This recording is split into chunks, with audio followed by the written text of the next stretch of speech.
আসসালামু আলাইকুম। আমি Mohammad Mizanur Rahman Imon, brand promotion officer, ACI crop care. আসলে আজকে আমরা আসছি একটা টমেটোর জমিতে, জনাব মুস্তাফিজুর রহমানের টমেটোর জমিতে। ওনার এখানে আমরা ফল আর্মিওয়ার্ম ও লাল মাকড়ের জন্য আমাদের ফুল টাইম যে প্রোডাক্টটা আছে এসিআই ক্রপ কেয়ারের, সেটা ডেমো করতে এসেছি। আমরা একটা ফুল টাইমের ডেমো করব, আপনারা আমাদের সাথেই দেখুন। আমরা ডেমো প্রসেসে চলে যাচ্ছি। আমরা ফুল টাইম এখন 1 মগ পানিতে গোলাবো 2 মেশিনের জন্য।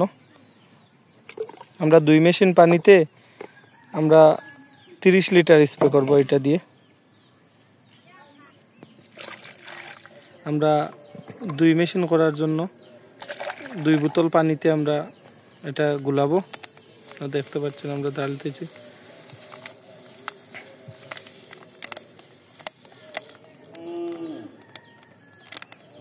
আমরা এখন প্রথমে 1 মেশিনের জন্য যেই পাত্র দিয়ে আমরা মাপছিলাম সেইটা দিয়ে 1 মগ মেশিনে দিয়ে নিচ্ছি।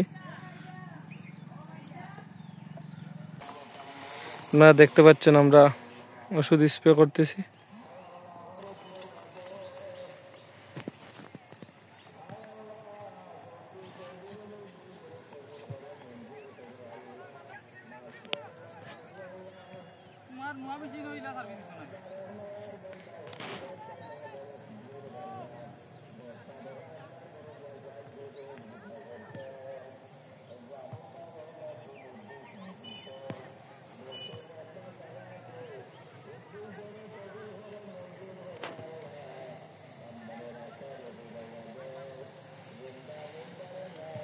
ধন্যবাদ সবাইকে। আমরা 7 দিন পর ফিরে আসবো এইখানে।